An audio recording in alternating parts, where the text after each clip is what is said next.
Hey there, Mr. Reddit here. Welcome back to another episode of r/Entitled Parent Stories.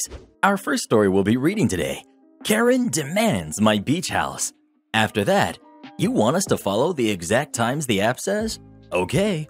And after that, am I the jerk for refusing to go to the same college as my stepsister?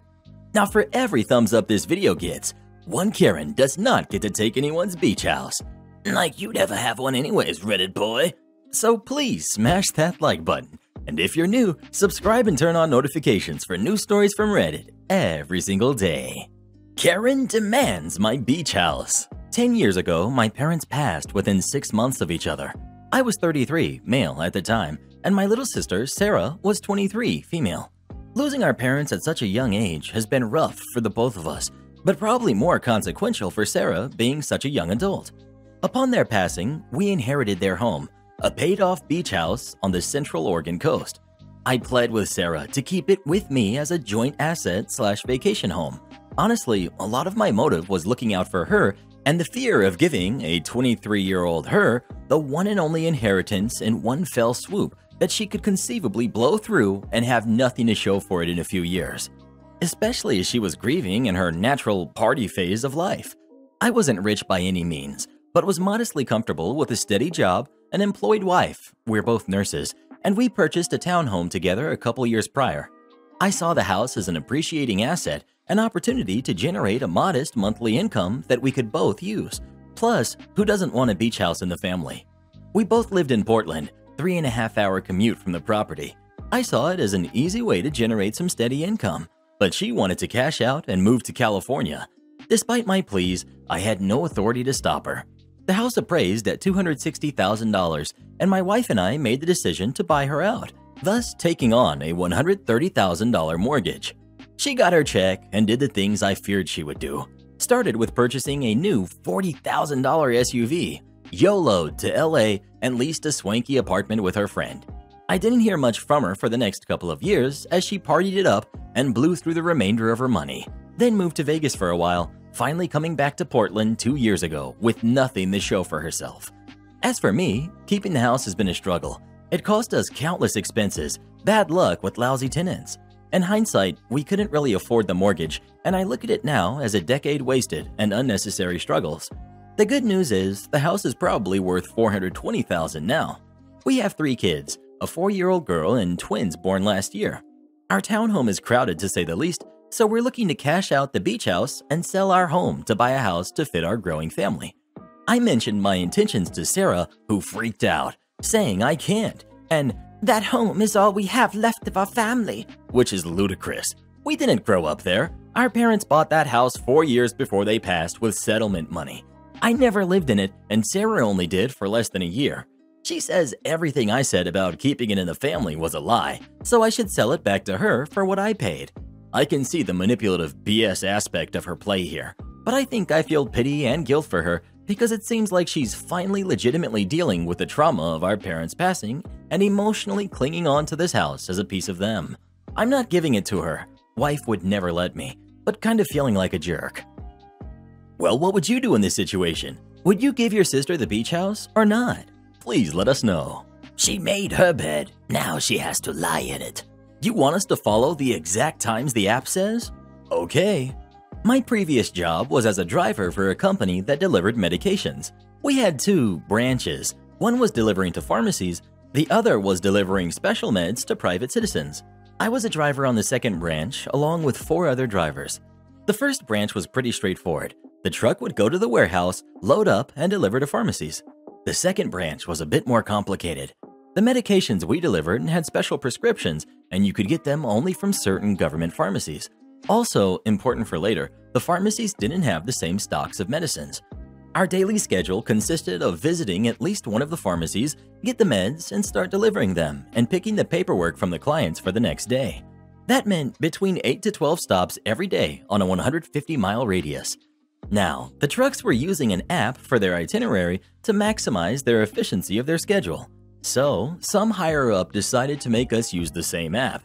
Immediately, that produced problems. First, as I said, the trucker's job was pretty straightforward. They went to the warehouse and were loaded up in half an hour and on their way. We, on the other hand, had to visit the pharmacies and wait in line. That could take between 5 minutes to 2 hours in each location. Second, and the one already noted by the truckers, was that the app didn't accommodate for traffic. And while it wasn't a big problem for the truckers that had 4 stops per day, for us it was a big issue. When it was first implemented as a test, we, the drivers, immediately saw our times starting to rise. The first week we used it, no driver finished with less than 90 minutes overtime a day. We talked about this to our manager and we got permission to not use it. 1 month later, word came down that we had to use the app and we had to follow the itinerary it provided. We expressed our complaints to our manager, but he couldn't do anything about it. The malicious compliance. Before the app, we started working at 7:40, gathered our paperwork, and finding which pharmacy had what medications so we could optimize our routes. The working hours were 8 a.m. to 1600. Those 20 minutes were unpaid overtime, but we never asked for it. Now we started working at exactly 8. We left the offices at 8:30 at best, from 7:50 before, and followed the exact route the app provided. That usually meant that instead of hitting the pharmacies just as they opened with the least amount of people waiting, we hit them in the middle of the day with a lot of people waiting in line. Instead of finishing our routes at 15:30 to 15:50, we finished at 17:30 at the earliest. The first department that got wind of the problem was accounting. They had 5 drivers going from about 3 hours a month of overtime to 35 hours of overtime. The higher-ups tried to weasel their way out of paying the overtime, but when we mentioned that the labor department was in our routes, we got paid the overtime. They kept the app running for another 2 months before they decided that it cost them too much money and canceled it, and we went back to our usual way of maximizing our routes. Am I the jerk for refusing to go to the same college as my stepsister? I'm 17, female, a senior in high school, and making my college decision soon. I got into some really great schools for my major, and I'm really excited for college. My parents divorced when I was 7, and I was living with my mom until she passed when I was 14. I've only been living with my dad and his wife for the past 3 years, but my dad remarried Lisa when I was 9, and she has a daughter, Jan, who's 17, my age. My mom's family has been saving for me to go to college. My maternal grandparents have a 529 for me that they and my mom had been contributing to since I was a baby. It has more than $110,000 right now. Jan has really bad social anxiety and kinda clung to me when I started living with my dad. I guess because Jan didn't really have many friends before I came along, Lisa has taken to pushing me to spend a lot of my time with her. This has only worsened during lockdown, plus the fact that I don't really see her as a sister or a friend, more like a housemate. We didn't interact much when I was living with my mom because my dad would always take me out when I visited him. College decisions and financial aid have all come in, and I got into my first choice school with enough aid that I can graduate debt-free with my mom's family support. I absolutely love this school and its culture, and I really clicked with it when I visited. Jan, however, only feels comfortable going to the state school, which is great for her major that I also got into. Since finding out that I got into state, Jan and Lisa have started talking about the future as if we are going to go to school together and live together at school. When I told them that I got into and plan on going to first college, they exploded. Lisa said that I was abandoning Jan, and Jan has started crying a lot about not knowing anyone in college. Lisa said that if I didn't go to state with Jan, she and my dad would cut off financial support for college. I told her that my grandparents are paying. I got angry and said that if she cuts me off, I can write a really good essay about her cutting me off for more outside scholarships. Last weekend, I went over to my grandparents' house, told them about getting into first college, accepted the admission, and we ate ice cream. I went home and told my dad's family over dinner, and now Lisa has become extremely passive-aggressive about me not supporting family. And Jan just cries and pleads me to change my mind. My dad says that I should take back my commitment and lose $750 and commit to state to keep the peace at home. I might be the jerk because I know Jan will have a hard time adjusting to college without any familiarity, and that me being there would help her, but I flat out refused without really talking to them about it. I also don't want to be around Jan forever. Edit. Wow, I honestly didn't expect this to blow up this much. I'm so sorry that I haven't been able to reply to many people, but I'm definitely reading through all the comments. Thank you so much for your support. I've been talking to my school and grandparents this week and will hopefully figure something out. So far, I've been able to mostly avoid Dad, Lisa, and Jan by staying in my room. I will definitely be sitting down and talking with them this weekend after I gather my thoughts and am able to go into the conversation with a clear agenda. Well, what do you think? Should OP go to the same school as Jan or not? Please let us know. I think OP needs to get as far away from them as possible. And what's with Dad not even sticking up for her against Lisa? Sometimes these stories really upset me. Entitled customer dislocated my finger, kept on shopping. Before lockdown, I worked at a big club warehouse in customer service. That job was great, and members were usually awesome. But every now and then, you'd find the most entitled jerks to ever walk the earth. Based on the way they treated me and others, I can only assume they don't even see us as human. We were only lifelike robots built to ring up their items and load their carts. One such incident that proves my assumption happened on a super busy Saturday. It was pouring outside. Members were fighting over parking close to the door, then bolting for the entrance as if their lives depended on it. As a courtesy to members, on rainy days, we always had someone outside in the front of the cart return bay to dry off the carts. This day was so busy, members were coming in faster than I could dry carts for them. Most were super nice and patient. They waited in line for a dry one, and almost everyone thanked me.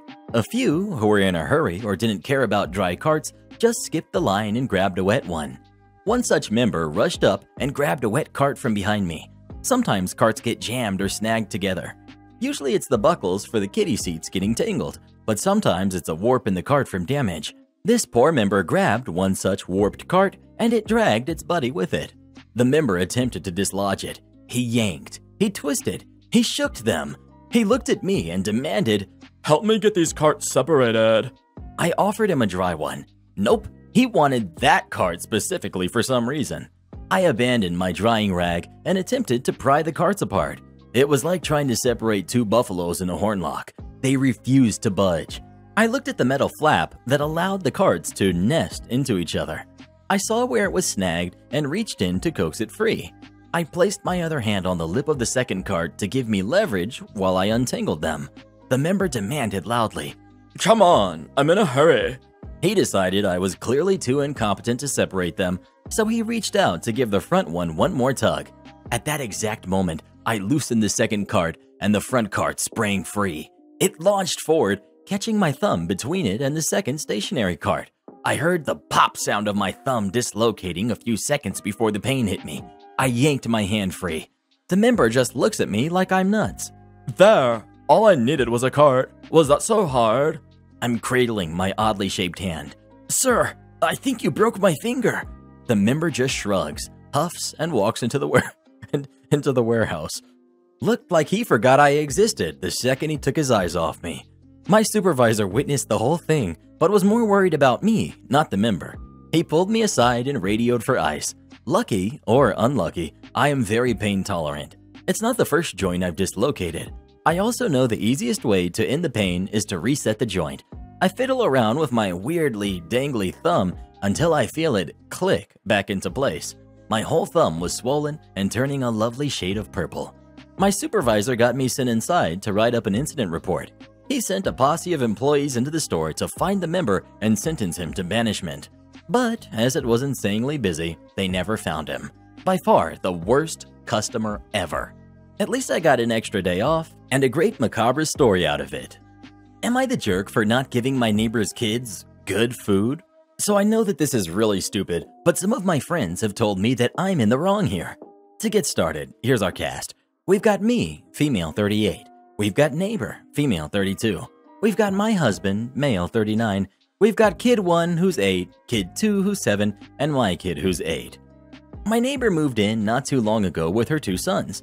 Seeing that she had a lot of unpacking to do, I went over to her house and offered to babysit her kids for her. She thanked me and walked her kids over to my house. I kept some of my son's toys from when he was younger. He's moved out already, and set them up in my yard. My daughter is fairly extroverted and immediately went outside to play with them. It was around noon at that time, so I started to make lunch. I made some turkey sandwiches with American cheese, a simple lunch that we always have. I brought out some plates so that the kids could eat outside on our benches. The kids loved it, and 30 minutes later the sandwiches were gone and they were back playing soccer and tag. A few hours later, the neighbor's kids and my kid marched inside and sat down, tired. I put on some cartoons and told them I would be right back as I left to go get the neighbor to pick up her kids. She looked tired, but was happy that she didn't have to deal with the boys running around while she unpacked. She came over and took her boys. By this time, my husband was parking in our driveway, home from work. My daughter had a fun time telling her father all about the day while I ordered pizza on my phone. About 5 minutes later, while I was still asking what everyone wanted, I heard a knock on my door. It was the neighbor. I thought she was going to thank me again, but she got angry and shouted at me. The following is some basic dialogue from what I can remember, though this did happen a few weeks ago. Me: "Oh, hey neighbor." Neighbor: "Look, we need to talk right now." Me: "Oh, sure. What do you need?" "Well, my sons told me that you gave them sandwiches for lunch." Me: "Yes, I did. They really Well, that is not enough for my boys. They're growing boys, and they need to have good food, and not whatever you gave them." Me: "Really?" "Yes." No. And I shut the door in her face. My daughter didn't really hear any of our conversation, but she asked me. I just told her that the neighbor didn't like sandwiches. She didn't bother to ask further and watched some shows in her room. My husband just laughed, and so did I. The lady got mad that I fed food to her sons for free, right? But as it turns out, 3 of my close friends told me that I was rude and I should have given them something better. We had mashed potatoes and some leftover pork that wouldn't take more than 29 minutes to heat up and serve, but I didn't feel like giving them that. I don't see the problem with what I did, but I trust my friends and I want to know if I should apologize. So Reddit, am I the jerk? Well, what do you think? Is OP the jerk for giving her neighbor's son sandwiches or not? Please let us know. I think your friends might just be messing with you, OP. Either that or it's time to find some new ones. You're not acting like yourself. A little background. I manage a hotel in a downtown metropolitan city, and during the lockdown, like many other hotels in our area, we've taken in shelter guests when they disperse the shelters for social distancing purposes. Most of our guests are in housing programs, and the hotel doesn't have many rules. No visitors, only registered guests allowed upstairs. Don't smoke in the room, and if you're on anything, you need to stay in your room. The programs themselves have many additional rules to these, and if any are broken, the clients risk losing their accommodations with us, and possibly their program, meaning they'd be effectively exited to the street to fend for themselves. Now to the story. I had a guest who is generally very kind, but has gotten in trouble in the past for trying to sneak in visitors. We allow 1 visitor instance with a final warning. You do that and break any additional rules, and you're out. This guest, who we'll call John, came down to the desk to renew his key, and he was curious about a few things.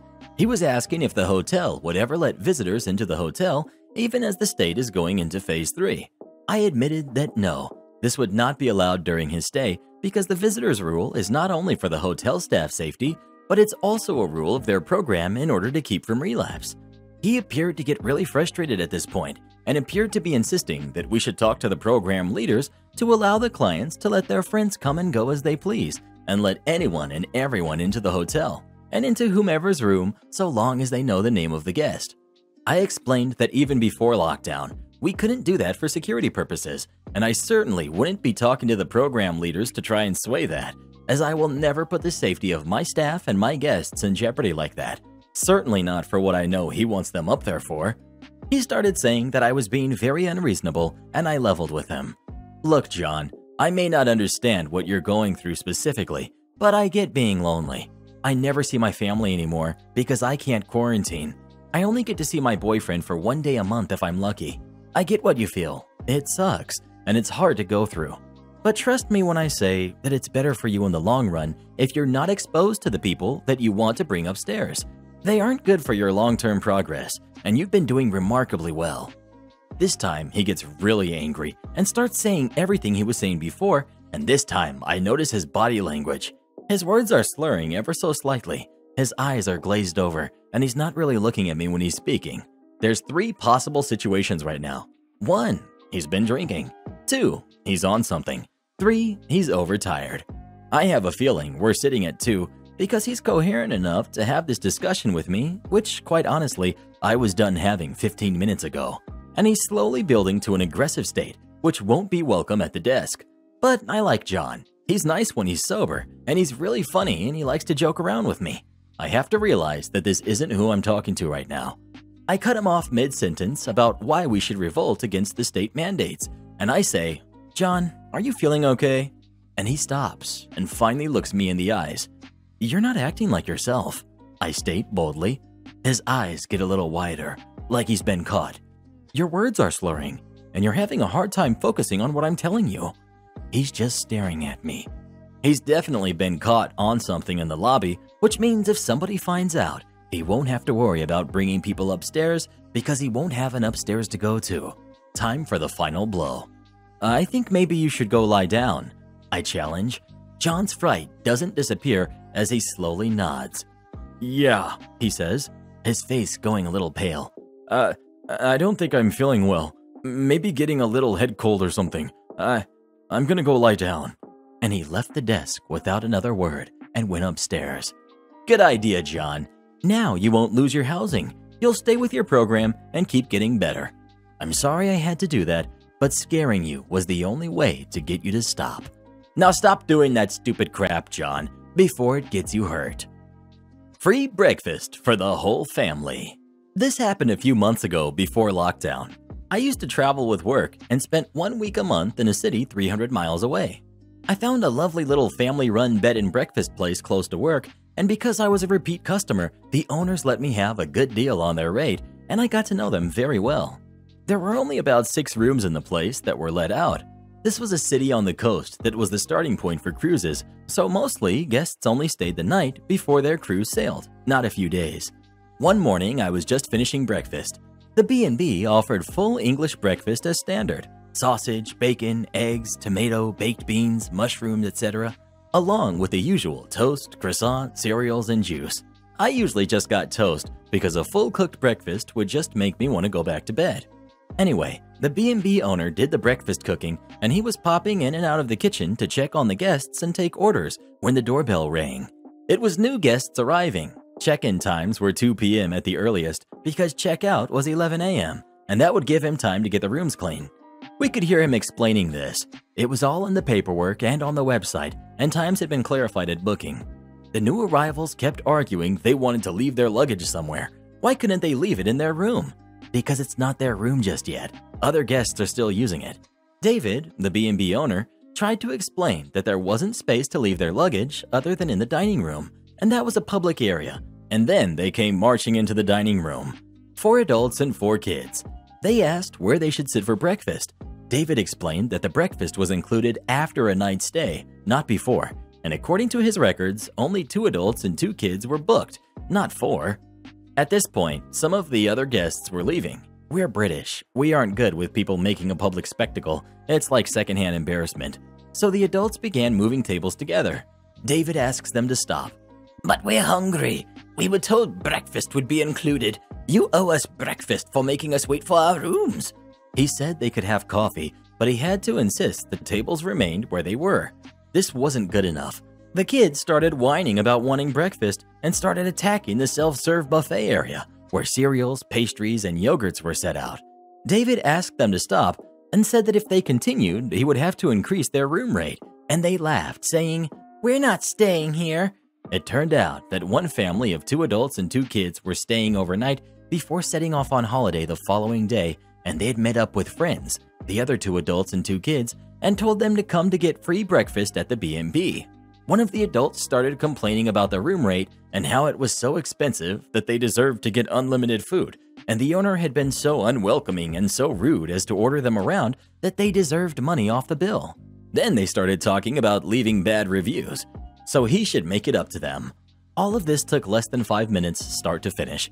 It ended when David picked their luggage up and put it outside and told them to check their terms and conditions, which included a good behavior clause. One of the other guests asked if he should phone the police. One of the women burst into tears, saying her holiday had been ruined and she was going to sue for the cost of the cruise that she wouldn't enjoy, and one of the teens threw a yogurt against the wall. The other guest got his phone out and said he would be happy to give the police a witness statement that this rabble was assaulting the owner. Lots of shouting, threats, and noise, but they ended up getting locked out.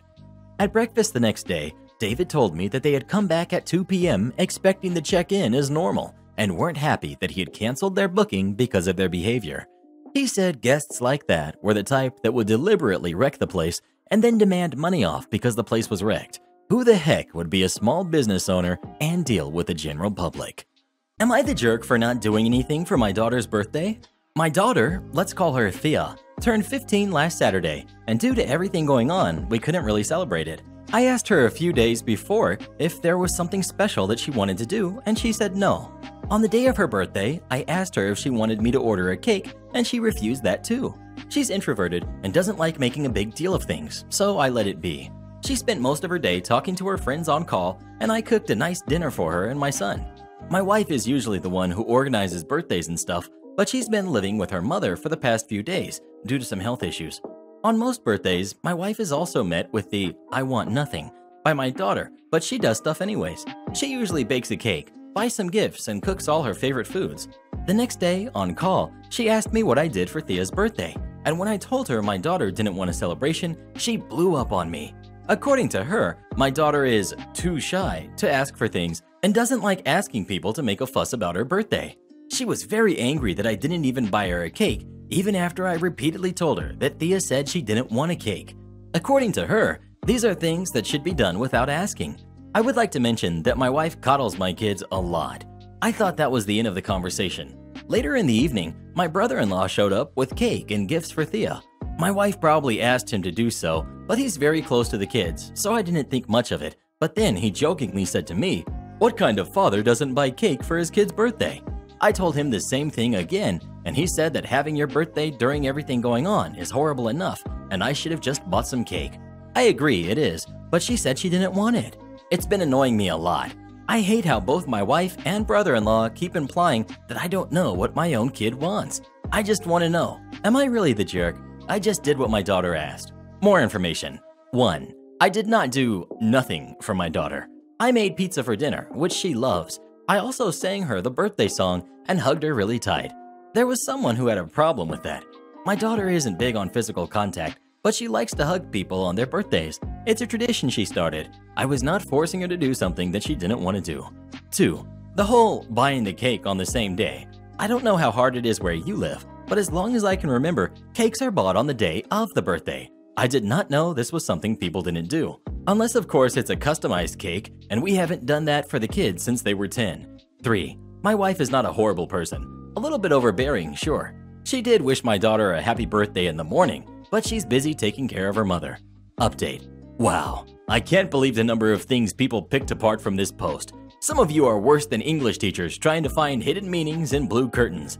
However, I decided to apologize to her. I did speak to my daughter. I sat her down and apologized for not doing anything or buying a cake, and her only response was, "Papa, chill, it's just a birthday."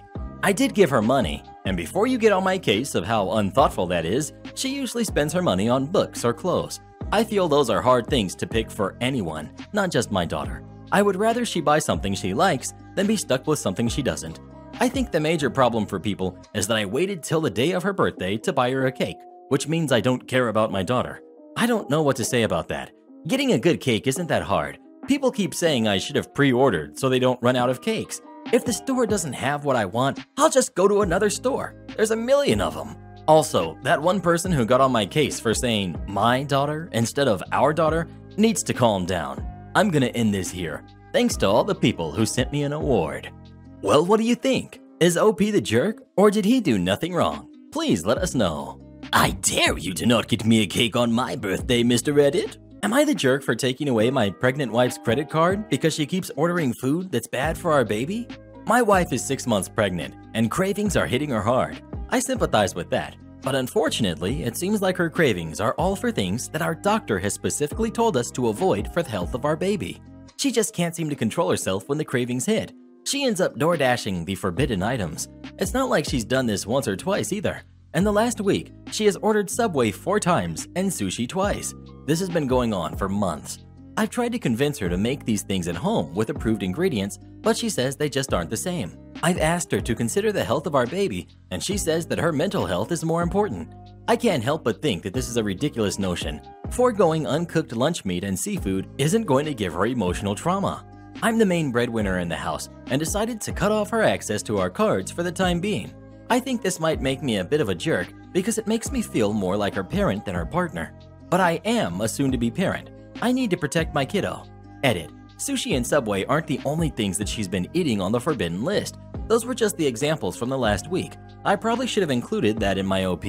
She's also eating a lot of undercooked meat and eggs, drinking energy drinks, had a few glasses of wine, etc. Edit 2. Doctor has been informed of her diet choices. He sternly told her that she needs to change that. She refuses to listen to him about this too. Edit 3. I accept that Reddit thinks I am the jerk. However, I still feel this is justified behavior. I will not allow my wife to have a credit card until she agrees to follow the doctor's recommendations for the health of our child. She still has access to our Amazon account with the card saved and is free to shop for whatever needs she has. But the only food that will come into the house is what I bring home from the grocery shopping or if we plan to get takeout together. Oh, and all the people recommending that book, Expecting Better by Emily Oster, no thanks. She is an economist, not a medical doctor, not even a scientist in the field of biology. I will continue to go by the guidelines set forth by medical professionals. You definitely haven't seen this video yet, so please come watch it next and we'll see you when you get there. And support our channel by becoming a member today and we'll give you a special shout out in our next video. And why not have us make a special video for an event you have coming up? Just come visit us on Fiverr, link pinned in the comments below.